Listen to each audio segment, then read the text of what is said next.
Hello and welcome back to another episode of TWIG, and this week there's been some pretty big changes in Core Wars, including a brand new perk rotation and also another community made map has been added. So yeah, let's get into the video. So as always, I'll start off by putting the change logs for this week's update on the screen now so you can pause the video and read them if you want. So the new items in the shop this week are the Epic Gamer Red avatar, the Epic Butterfly Girl Blue avatar, the rare Pet Golden Retriever avatar, the rare Snow Foxtail avatar, the rare Red Panda Tail avatar, and the legendary MVP title. So the first change that's happened in Core Wars this week is a new map was added called Mushroom Kingdom, and no, it's not related to the Mushroom Kingdom from Mario, but yeah, it's just a Core Wars map with a lot of mushrooms in it, and yeah, I think it's quite an interesting map because it's very fast to get to the person next to you. You just need one set of blocks to get to the person next to you, so it's a really fast start to the game. You can just go straight for the iron, then get some blocks, and then bridge straight to the person next to you. And I think it's always really interesting on maps that are that close, when you're so close to the person next to you that you just need one set of blocks, because it's a really fast start to the game. But yeah, on the Mushroom Kingdom map, it's then a bit harder to get to people further away, because yeah, you're really close to the person next to you, but then to get to people even further away, I think you need two sets of blocks to get to the nearest person. Yeah, I'm pretty sure the fastest way to get to other people after you've got the person next to you is to go to the big side islands at the sides, like not the ones with the diamonds on, but there's just some big side islands, and I think if you go to them and then to the person next to that, I think that's the fastest way of getting to people further away. So I wouldn't say it's the fastest map to play on. Like if you're trying to get wins really fast, maybe Mushroom Kingdom isn't the best map to play, even though it is really fast to get to the person next to you. But still, I think it is quite an interesting map because there is the person right next to you that you can get to really fast, but then to get further it is a bit harder, and I think that makes the game quite exciting. So now it's time for what I would say is the biggest part of this week's update, and that is the new perk rotation in Core Wars. But yeah, the perks are a really big part of Core Wars, so it's always a huge deal when there's a new perk rotation.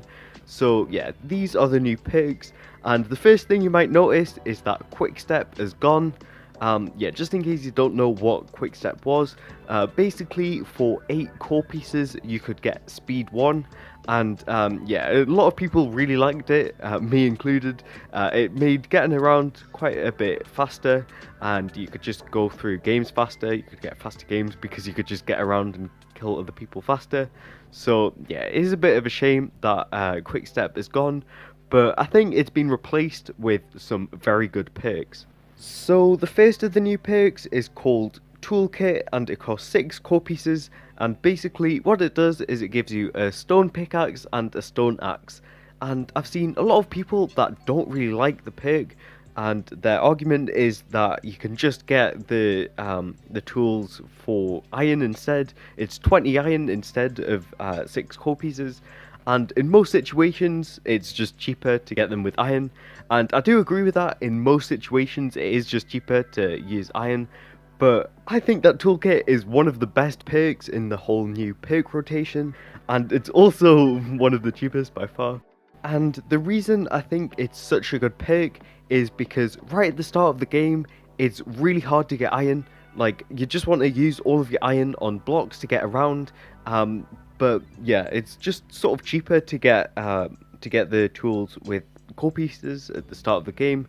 Like, for example, one of my favorite strategies to use right at the start of the game is to get blocks to rush the person right next to me straight away, then get their core, and then I can use those core pieces that I get from getting their core to get toolkit, and then use the stone axe to kill the person, because a stone axe does the same damage as a wooden sword, so it's not that bad. It still does a decent amount of damage, and yeah, I think that strategy with the toolkit perk is really good. So the next perk in the new rotation is called Core Overdrive, and it costs 10 core pieces, and basically what it does is it deals damage to people who get too close to your core.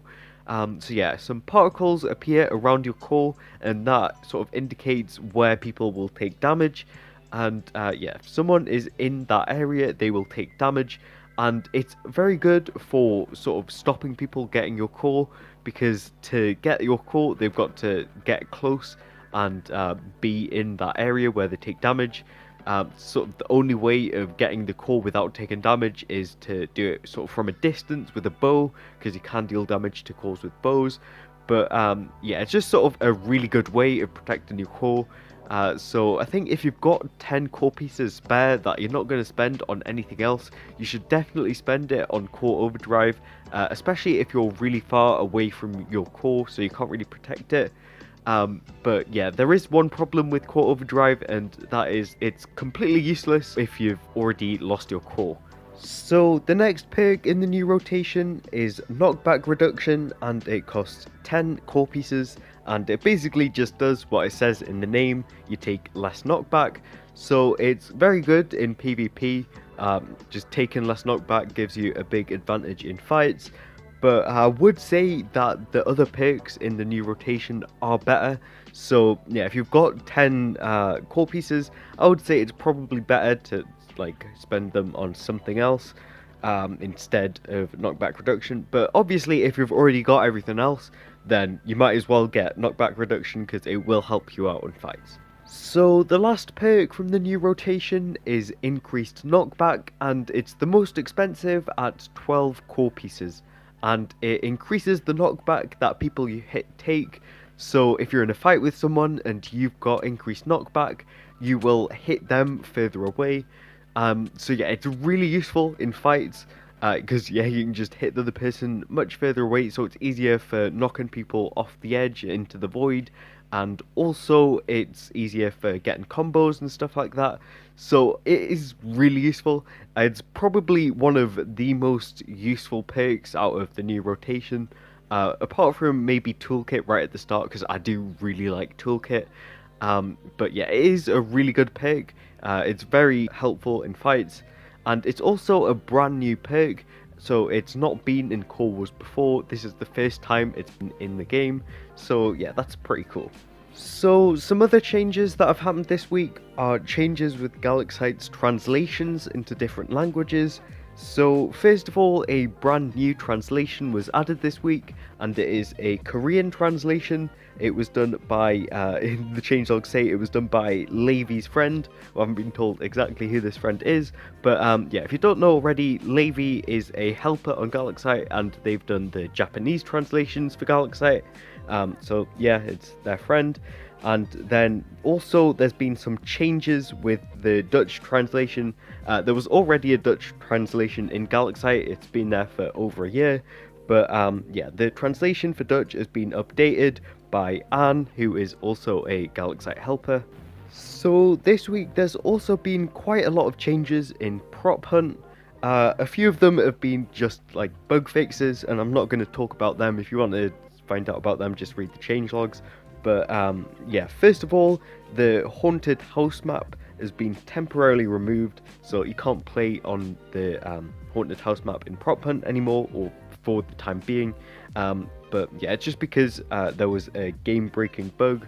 I don't know exactly what it was, but Galaxite have said there was a game-breaking bug, so it's been removed, I assume, while they try and fix it, and then it'll come back soon.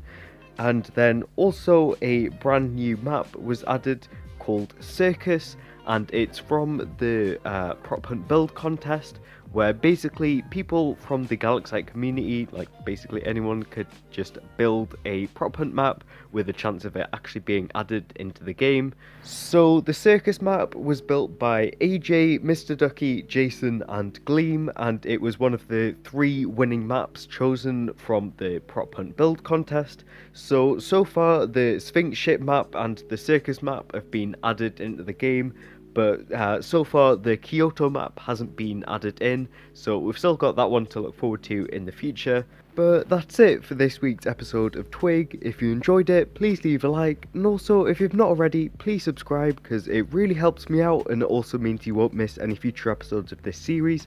So yeah, bye.